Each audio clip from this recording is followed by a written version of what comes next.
आज है 11 अप्रैल, दिन मंगलवार। खबरों की ओर बढ़ने से पहले एक नजर सुर्खियों पर। नीतीश कैबिनेट की बैठक में 6 एजेंडे पर लगी मुहर। बिहार में अब योजनाओं के लिए नहीं होगी फंड की समस्या। शिक्षक बहाली को लेकर शिक्षा मंत्री का बयान। साइबर ठगी के शिकार होने पर इस हेल्पलाइन नंबर पर करे call, ADG JS Gangwar. IPL 2023 Delhi बनाम मुंबई, दोनों टीमों को है जीत का इंतजार। अब चले बढ़ते हैं बिहार के अब तक की 25 बड़ी खबरों की ओर विस्तार से। सूचना व प्रसारण मंत्रालय में 75 यंग प्रोफेशनल की भर्ती। भारत सरकार के सूचना एवं प्रसारण मंत्रालय द्वारा यंग प्रोफेशनल की भर्ती के लिए आवेदन आमंत्रित किए जा रहे हैं। मंत्रालय द्वारा रोजगार समाचार में प्रकाशित विज्ञापन के अनुसार कुल 75 यंग प्रोफेशनल की संविदा के आधार पर भर्ती की जानी है। संविदा की अवधि 1 वर्ष होगी, जिसे उम्मीदवारों की कार्य प्रदर्शन के आधार पर अधिकतम 2 वर्षों के लिए बढ़ाया जा सकता है। इसके लिए अगर एजुकेशनल क्वालिफिकेशन की बात करें तो उम्मीदवार को किसी मान्यता प्राप्त विश्वविद्यालय से या किसी अन्य उच्च शिक्षा संस्थान से जर्नलिज्म या मास कम्युनिकेशन या विजुअल कम्युनिकेशन या इंफॉर्मेशन आर्ट्स या एनिमेशन एंड डिजाइनिंग या लिटरेचर एवं क्रिएटिव राइटिंग में कम से कम 2 वर्ष की अवधि की मास्टर्स डिग्री या डिप्लोमा लिया हो। साथ ही उम्मीदवारों के पास संबंधित कार्य का कम से कम 2 वर्ष का अनुभव होना चाहिए। उम्मीदवार मंत्रालय की आधिकारिक वेबसाइट mib.gov.in पर वैकेंसी सेक्शन में एक्टिव किए लिंक पर जाकर 8 मई तक आवेदन कर सकते हैं।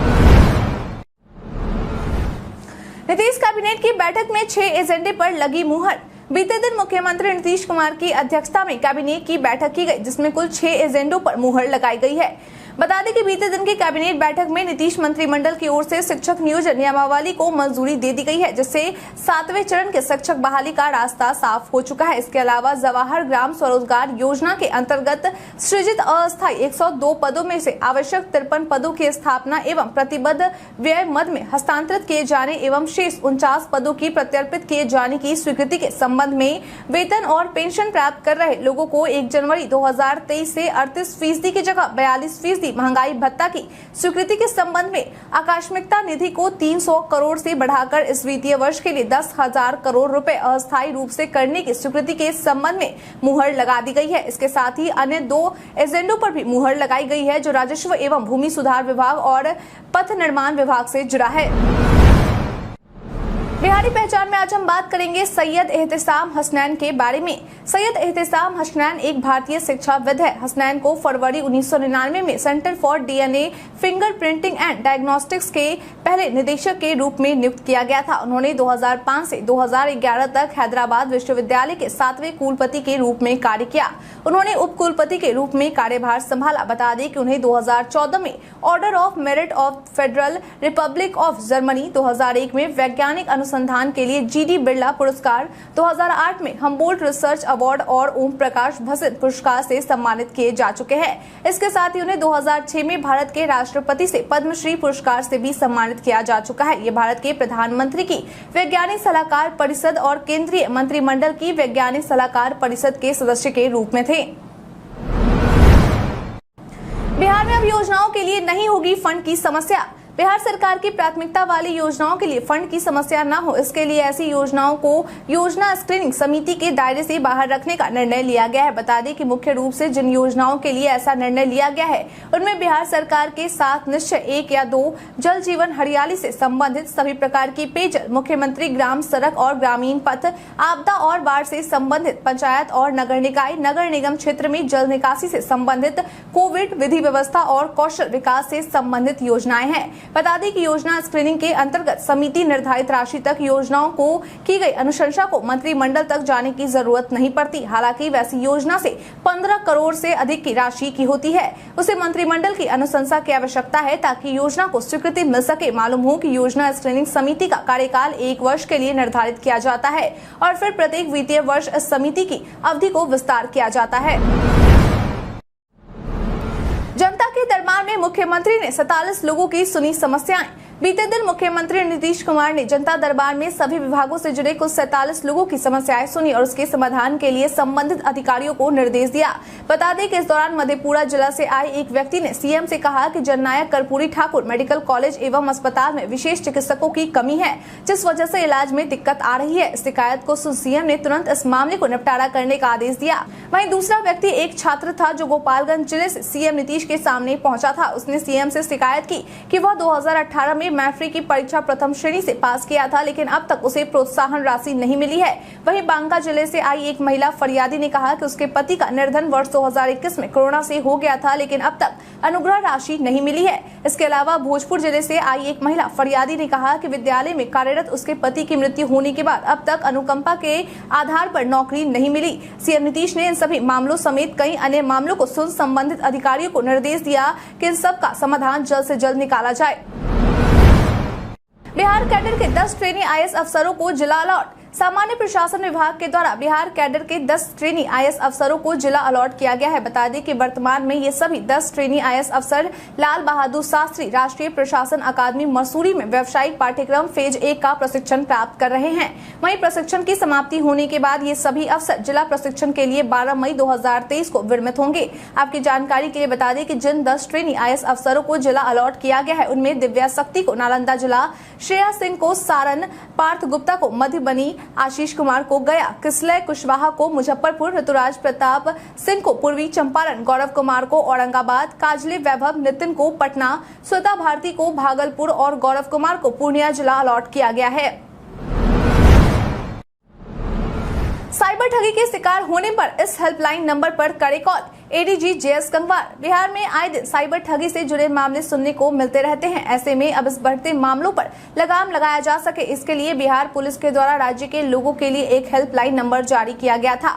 बता दें कि इस हेल्पलाइन नंबर की मदद से यात्री अपनी शिकायतों को किसी भी समय कॉल करके पुलिस से कर सकते हैं, ताकि प्रशासन के द्वारा उस पर कार्रवाई की जा सके। आपकी जानकारी के लिए बता दें कि बिहार पुलिस के एडीजी जेएस गंगवार के द्वारा दी गई जानकारी के अनुसार इस नंबर पर प्रतिदिन 800 से अधिक कॉल आ रहे हैं, जिसमें 2 तरह की शिकायतें की जा रही हैं। मालूम हो कि अब तक इस मामले से जुड़े 176 एफआईआर दर्ज किए जा चुके हैं और साथ ही कार्रवाई कर 2 करोड़ की राशि भी फ्रीज कर दी गई है।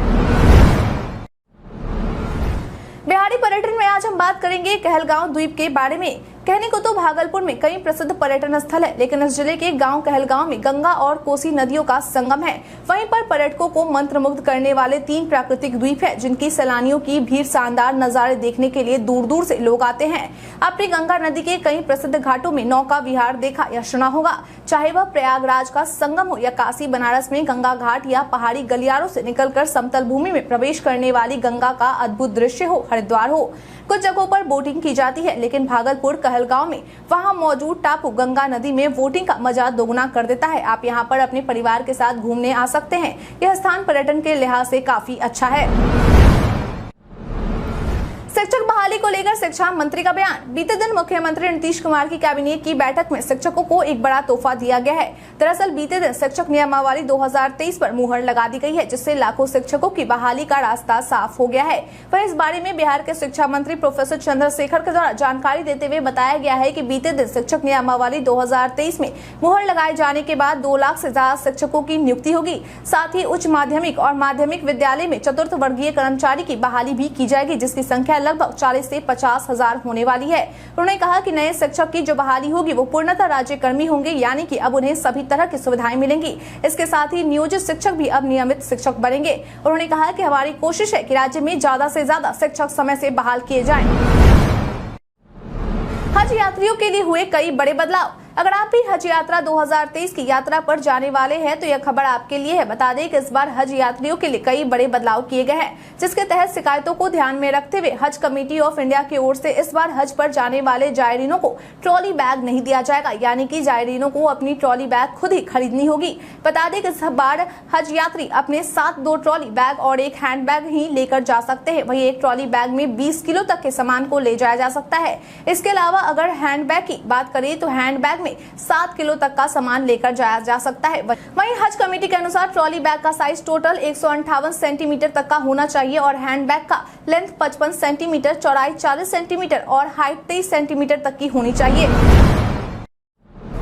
सरकारी भवनों में अग्नि सुरक्षा मानकों की होगी जांच। राज्य के सरकारी भवनों को अग्नि से बचाया जा सके, इसके लिए भवन निर्माण विभाग के द्वारा भवन निर्माण योजनाओं एवं मरम्मती कार्यों की उच्च स्तरीय समीक्षा के क्रम में यह निर्णय लिया गया है कि बिहार के सरकारी भवनों में अग्नि सुरक्षा मानकों की जांच की जाएगी। बता दें कि इसके लिए भवन निर्माण विभाग के सचिव कुमार रवि के द्वारा विभागीय पदाधिकारियों को निर्देश देते हुए कहा गया है कि वे सरकारी भवनों में अग्नि सुरक्षा से बचाव को लेकर किए जाने वाले कार्यों की जाँच करे और उसे दुरुस्त करने का कार्य करे। आपकी जानकारी के लिए बता दें कि राज्य में बढ़ती गर्मी के बीच आमतौर पर 15 मार्च से 15 जून के बीच आग लगी की घटना घटित होती है। मालूम हो कि सचिव के द्वारा दिए गए निर्देश के अनुसार राज्य के सरकारी भवनों और कार्यालयों में बिजली का लोड या तार की गड़बड़ी की पहचान कर उसे ठीक कराने का काम किया जाएगा और साथ ही यह भी देखे जाएंगे कि आग लगी की घटना को रोकने के लिए भवनों में क्या क्या उपाय किए गए हैं और फिर इनकी रिपोर्ट तैयार की जाएगी। इसके अतिरिक्त सरकारी भवनों के पास अग्निशमन वाहनों की भी तैनाती की जाएगी ताकि ऐसी घटना घटित होने पर तुरंत सूचना मिलकर उस पर काम किया जा सके। इस दिन जारी होगा सीईटी बीएड का रिजल्ट। सीईटी बीएड 2023 के राज्य नोडल पदाधिकारी प्रोफेसर अशोक कुमार के द्वारा दी गई जानकारी के अनुसार बीते 8 अप्रैल को 2 वर्षीय बीएड एवं शिक्षा शास्त्री में नामांकन के लिए सीईटी बीएड 2023 संयुक्त प्रवेश परीक्षा ली गई थी। वहीं बीते रविवार को यानी कि 9 अप्रैल को आंसर की भी जारी की जा चुकी है और साथ ही बीते दिन यानी कि 10 अप्रैल तक परीक्षार्थियों के द्वारा आपत्ति भी दर्ज करा ली गई है। ऐसे में अब यह सवाल उठता है कि इस परीक्षा का रिजल्ट कब जारी किया जाएगा। तो हम आपको बता दें कि इस परीक्षा का रिजल्ट आगामी 21 अप्रैल को वैध आपत्ति के आलोक में आवश्यकता अनुसार आंसर की को सुधार कर जारी कर दिया जाएगा। परीक्षार्थी अपना रिजल्ट इसके आधिकारिक वेबसाइट www.biharcet-bed-lnmu.in पर जाकर देख सकते हैं। मनीष कश्यप की जमानत याचिका पर सुप्रीम कोर्ट में नहीं हुई सुनवाई। तमिलनाडु में बिहारियों पर हुए कथित हिंसा को लेकर फर्जी वीडियो वायरल करने के मामले में गिरफ्तार मनीष कश्यप को अब भी राहत मिलने की उम्मीद नहीं है। दरअसल बीते दिन यानी कि सोमवार को मनीष कश्यप की जमानत याचिका पर सुप्रीम कोर्ट में सुनवाई होने वाली थी, लेकिन नंबर न आने के कारण उनके याचिका पर सुनवाई नहीं हो सकी। बता दें कि मनीष कश्यप की याचिका की सुनवाई कॉज लिस्ट में सूचीबद्ध होने पर की जाएगी। मालूम हो कि मनीष कश्यप के वकील के द्वारा 5 अप्रैल को सुप्रीम कोर्ट में याचिका दायर कर जमानत की गुहार लगाई गई थी और साथ ही उन्होंने कोर्ट से रेगुलर बेल देने की मांग की थी। बता दें कि मनीष कश्यप जब 3 अप्रैल को मदुरई कोर्ट में पेश किए गए थे तो कोर्ट के द्वारा उन्हें 19 अप्रैल तक न्यायिक हिरासत में भेज दिया गया था। अब प्रमाण पत्र के लिए बिहार के छात्रों को नहीं पड़ेगा भटकना। नई शिक्षा नीति के तहत अब बिहार के छात्रों को प्रमाण पत्र, स्नातक पत्र, सर्टिफिकेट, डिग्री और दूसरे सभी तरह के प्रमाण पत्रों को पाने के लिए भटकने की जरूरत नहीं पड़ेगी। दरअसल बिहार के उच्च शिक्षा संस्थानों में पढ़ने वाले छात्रों के द्वारा academic bank of credit programme में रजिस्ट्रेशन करा लिया गया है, जिससे अब ऐसे सभी छात्रों के दस्तावेज स्वतः एकेडमिक बैंक में जमा हो जाएंगे। बता दें कि आधिकारिक जानकारी के मुताबिक अगर कोई विद्यार्थी बीच में ही कॉलेज या विश्वविद्यालय बदलकर कहीं और एडमिशन लेना चाहता है तो उसका नामांकन एकेडमिक बैंक के दस्तावेजों से हो जाएगा। वहीं विद्यार्थी को किसी तरह की अनापत्ति और शिक्षण संस्थान से किसी दस्तावेज को निकालने की जरूरत नहीं पड़ेगी। इससे दस्तावेज की चोरी या गुम होने की भी आशंका नहीं रहेगी। मालूम हो कि आगामी शैक्षणिक वर्ष से देश भर के विश्वविद्यालयों में प्रवेश पाने वाले विद्यार्थियों को एकेडमिक बैंक ऑफ क्रेडिट में खाता खोलना अनिवार्य होगा, जो विद्यार्थी abc.gov.in पर जाकर खोल सकते हैं। कोरोना को लेकर सीएम की उच्च स्तरीय समीक्षा बैठक। राज्य में दिन प्रतिदिन कोरोना के मामलों में बढ़ोतरी होते जा रही है। ऐसे में कोरोना के बढ़ते मामलों को लेकर बीते दिन मुख्यमंत्री नीतीश कुमार के द्वारा अपने एक अने मार्ग स्थित संकल्प में एक उच्च स्तरीय समीक्षा बैठक की गई, जिसमें स्वास्थ्य विभाग के सचिव संजय कुमार सिंह के द्वारा मुख्यमंत्री समेत वहां मौजूद सभी लोगों के समक्ष राज्य में कोरोना संक्रमण की अद्यतन स्थिति तथा विभाग द्वारा की गई तैयारियों के बारे में विस्तृत जानकारी दी गई। बता दें कि इस दौरान सीएम नीतीश ने कहा कि राज्य में पिछले 2 से 3 दिनों में कोरोना के मामलों में लगातार बढ़ोतरी होती जा रही है। उन्होंने कहा कि पूरे देश में जितनी कोरोना की टेस्टिंग हो रही है उसकी 1/3 टेस्टिंग केवल बिहार में हो रही है। इसके साथ ही उन्होंने अधिकारियों को निर्देश देते हुए कहा कि पूरे राज्य में अधिक से अधिक कोरोना की टेस्टिंग करवाएं और साथ ही कोरोना के मामलों में बढ़े हैं या घटे हैं इस पर भी निरंतर नजर रखी जाए। अस्पतालों में मरीजों के इलाज के लिए पूरी व्यवस्था रखी जाए और साथ ही ऑक्सीजन की उपलब्धता भी सुनिश्चित की जाए। भीड़-भाड़ वाले स्थानों पर लोग मास्क का प्रयोग करें। राज्य सरकार अपनी तरफ से कोरोना वैक्सीन खरीदकर लोगों का टीकाकरण जारी रखेगी। बिहार में अगले कुछ घंटों में बढ़ सकती है 2 से 3 डिग्री गर्मी। बिहार में तपती गर्मी ने असर दिखाना शुरू कर दिया है। मौसम विभाग के द्वारा भी भीषण गर्मी को लेकर अलर्ट जारी कर दिया गया है। बता दें कि मौसम विभाग के पूर्वानुमान के अनुसार अगले 24 घंटे में राज्य में पारा 2 से 3 डिग्री और ऊपर चला जा सकता है। वहीं कुछ जगहों पर 20 से 30 किलोमीटर प्रति घंटे की रफ्तार से हवाओं के चलने की भी आशंका जताई गई है। दरअसल इस साल बिहार में अप्रैल महीने की शुरुआत से ही गर्मी ने अपने तेवर दिखाने शुरू कर दिए हैं। राज्य में चलने वाली पछुआ हवा ने अभी से लू के हालात पैदा कर दिए हैं। अप्रैल में सबसे ज्यादा तापमान का असर दक्षिण पश्चिम जिलों के बक्सर, भागलपुर, रोहतास, भभुआ, औरंगाबाद, अरवल के साथ सटे हिस्सों में देखने को मिल सकता है।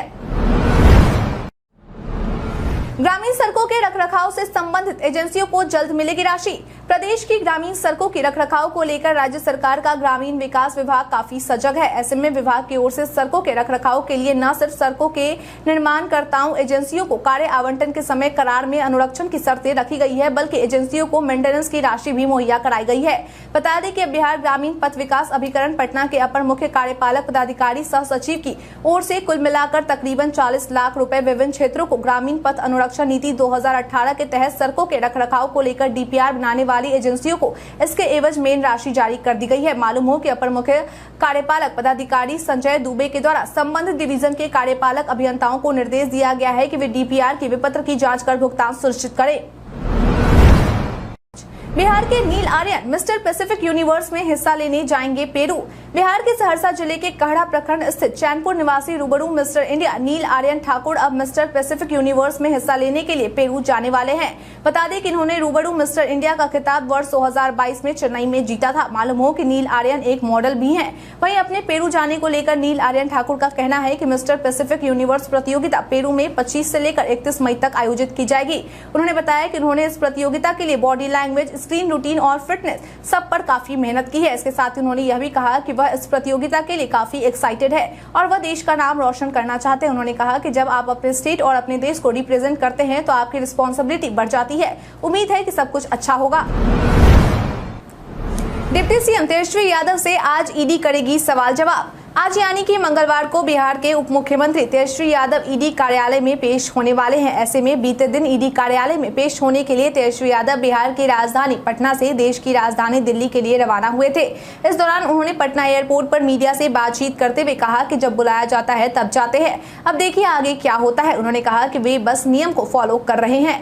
इसके साथ ही उन्होंने भाजपा पर निशाना साधते हुए कहा कि आज भाजपा के नेता नालंदा और सासाराम को लेकर जो बात कर रहे हैं उनसे पूछिए कि वो क्या कर रहे हैं। आप समझिए बिहार को बदनाम करने की पूरी कोशिश की गई थी और साथ ही बिहार में माहौल खराब करने की भी पूरी कोशिश की गई थी, लेकिन इन सब के लिए जो डिजाइन किया गया था उसे बिहार की प्रशासन के द्वारा फेल कर दिया गया है। फिलहाल जांच चल रही है और जल्द ही सभी दोषियों को सजा मिलेगी।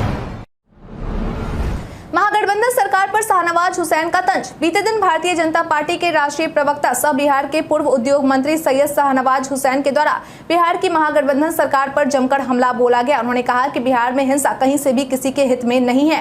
बिहार में कानून राज स्थापित होना चाहिए। उन्होंने कहा कि हमारे देश के प्रधानमंत्री का मूल मंत्र है सबका साथ, सबका विकास और सबका विश्वास। अगर इसी राह पर बिहार की सरकार भी चलती है तो बिहार में कहीं से भी कोई तनाव पैदा नहीं होगी। जब बीजेपी हुकूमत में थी तो नीतीश कुमार को यह अच्छी पार्टी लगती थी, लेकिन जब बीजेपी से वह दूर हो गया है तो बीजेपी उन्हें बुरी लगती है, जो कि कहीं से भी सही नहीं है। उन्होंने कहा कि महागठबंधन सरकार मीठा गपगप और तीखा थूथू करने वाली पार्टी है। 2024 के चुनाव में हमारी पार्टी 40 में से 40 सीट लेकर आएगी और पूर्ण बहुमत के साथ अपनी सरकार बनाएगी। अंबेडकर जयंती पर जेडीयू कार्यालय का बदला पोस्टर। 14 अप्रैल को बाबा साहब भीमराव अंबेडकर की जयंती है। ऐसे में इस जयंती को लेकर जेडीयू पार्टी कार्यालय का पोस्टर भी बदल दिया गया है। बता दें कि जयंती के अवसर पर लगाए गए पोस्टर में एक तरफ जहां बाबा साहब भीमराव अंबेडकर को विधिकार के रूप में दिखाया गया है तो वहीं दूसरी ओर इस पोस्टर में मुख्यमंत्री नीतीश कुमार को नीतिकार के रूप में दिखाया गया है। वहीं इस पोस्टर में लिखा गया है बाबा साहब का जो सपना रहा अधूरा नीतीश कुमार कर रहे पूरा। बता दें कि इस बार जेडीयू के द्वारा बाबा साहेब भीमराव अंबेडकर की जयंती पर एक कार्यक्रम भी आयोजित किया जा रहा है। इसके लिए जोर शोर से तैयारियां चल रही है। मालूम हो कि इस कार्यक्रम की जिम्मेदारी भवन निर्माण मंत्री अशोक चौधरी को दी गई है। इस कार्यक्रम के तहत 14 अप्रैल को पंचायत स्तर पर भीम चौपाल का कार्यक्रम होगा। वहीं 13 अप्रैल को शाम में दीपोत्सव मनाया जाएगा। इसके अलावा पार्टी के कार्यालय के कर्पूरी सभागार में आयोजित कार्यक्रम में सीएम नीतीश कुमार और पार्टी के सभी वरिष्ठ नेता शामिल होंगे। आईपीएल 2023 दिल्ली बनाम मुंबई, दोनों टीमों को है जीत का इंतजार। आईपीएल के 16वें सीजन में आज 16वां मैच दिल्ली कैपिटल्स और मुंबई इंडियंस के बीच खेला जाएगा। यह मैच दिल्ली के home ground Arun Jaitley stadium में खेला जाएगा। अभी तक इन दोनों टीमों में से किसी ने जीत का स्वाद नहीं चखा है, लेकिन आज कोई एक टीम जीत का स्वाद चख लेगी। दोनों ही टीम अपने कुछ प्राइम खिलाड़ियों को मिस कर रही है, जैसे जसप्रीत बुमराह को मुंबई की टीम और ऋषभ पंत को दिल्ली की टीम। दिल्ली ने अभी तक 3 मैच खेले हैं और तीनों में उन्हें हार मिली है, जबकि मुंबई को खेले गए 2 मुकाबलों में पॉइंट्स टेबल में दोनों टीम सबसे नीचे है। दिल्ली 10वें नंबर पर तो मुंबई 9वें स्थान पर। देखना दिलचस्प होगा कि दोनों में से कौन सी टीम जीत का स्वाद चखने में कामयाब होती है। हेड टू हेड की बात करें तो दोनों टीमों ने अभी तक 32 मुकाबले खेले हैं, जिसमें से 17 मुंबई ने जीते हैं, जबकि 15 मैचों में दिल्ली को जीत मिली है। दिल्ली बनाम मुंबई मुकाबला शाम 7:30 बजे से शुरू हो जाएगा, जिसका सीधा प्रसारण स्टार स्पोर्ट्स नेटवर्क पर किया जाएगा, जबकि फोन पर आप जियो सिनेमा ऐप पर मैच का लुत्फ उठा सकते हैं। भारत के इतिहास में आज की तारीख है बेहद खास। ऋषिकेश में स्टील के तारों से बना लक्ष्मण झूला 1930 में जनता के लिए खोला गया। भारतीय मूल की अमेरिकी लेखिका झुम्पा लाहिड़ी को सन 2000 में उनकी पहली रचना इंटरप्रेटर ऑफ मेलेडीज के लिए पुलित्जर पुरस्कार दिया गया। भारत के महान विचारक, समाजसेवी तथा क्रांतिकारी ज्योतिबा फुले का 1827 में जन्म हुआ। महात्मा गांधी जी की पत्नी कस्तूरबा गांधी का 1869 में जन्म हुआ। भारतीय गायक और अभिनेता कुंदन लाल सहगल का जन्म 1904 को हुआ। भारत के सर्वश्रेष्ठ खिलाड़ियों में से एक रामानाथन कृष्णन का जन्म 1937 को हुआ। भारतीय फिल्म अभिनेता नवीन निश्चल का जन्म 1946 को हुआ। भारतीय मॉडल पूनम पांडे का 1991 में जन्म हुआ। हिंदी के प्रसिद्ध साहित्यकार, नाटककार और कहानीकार विष्णु प्रभाकर का निधन 2009 को हुआ था। पालघर में आज हम बात करेंगे इंडियन गैस एजेंसी की डीलरशिप के बारे में। सोशल मीडिया पर कई सूचनाएं वायरल होती है, लेकिन सभी सच हो ये जरूरी नहीं है। ऐसी कड़ी में आज हम बात करेंगे इंडियन गैस एजेंसी की डीलरशिप के बारे में। दरअसल पीआईबी ने अपने ट्वीट में लिखा है कि आईओसीएल के नाम से जारी एक फर्जी पत्र में इंडियन गैस एजेंसी की डीलरशिप के लिए पूर्व अनुमोदन देने का दावा किया जा रहा है और केवाईसी दस्तावेज मांगे जा रहे हैं। पीआईबी ने अपने ट्वीट में आगे लिखा है कि यह पत्र इंडियन ओएलसीएल द्वारा जारी नहीं किया गया है। प्रमाणित जानकारी के लिए कृपया iocl.com पर जाएं। अब व्हाट्सएप पर ही कर सकेंगे अपने कॉन्टैक्ट को मैनेज। एक नई रिपोर्ट में यह जानकारी मिली है कि मैसेजिंग ऐप व्हाट्सएप यूजर्स के स्मार्टफोन में नए कॉन्टैक्ट्स को सेव करने के तरीके में बड़े बदलाव करने की प्लानिंग कर रहा है। बता दें कि इस नए फीचर का नाम manage contact with in your WhatsApp है। यह फीचर यूजर्स को प्लेटफॉर्म को छोड़े बिना हुए कॉन्टैक्ट को सेव करने और मौजूदा सेव कॉन्टैक्ट में बदलाव करने की सुविधा देगी। मालूम हो कि इस फीचर की जानकारी WA बीटा इन्फो के द्वारा दी गई है। रिपोर्ट में शेयर की गई जानकारी के अनुसार नया फीचर्स यूजर्स को व्हाट्सएप ऐप में सीधे कॉन्टैक्ट ऐड करने की सुविधा दे रहा है। अब आपको किसी कॉन्टैक्ट को सेव करने के लिए प्लेटफॉर्म से बाहर नहीं जाना पड़ेगा। अभी तक अगर कोई यूजर व्हाट्सएप पर किसी नए पर्सन को मैसेज करना चाहता था तो उसे व्हाट्सएप से बाहर जाकर फोन की कॉन्टैक्ट लिस्ट में नंबर को सेव करना होता है। इसके बाद व्हाट्सएप को रिफ्रेश करना होता है। रिफ्रेश करने के बाद उस शख्स की डिटेल व्हाट्सएप पर नजर आती है।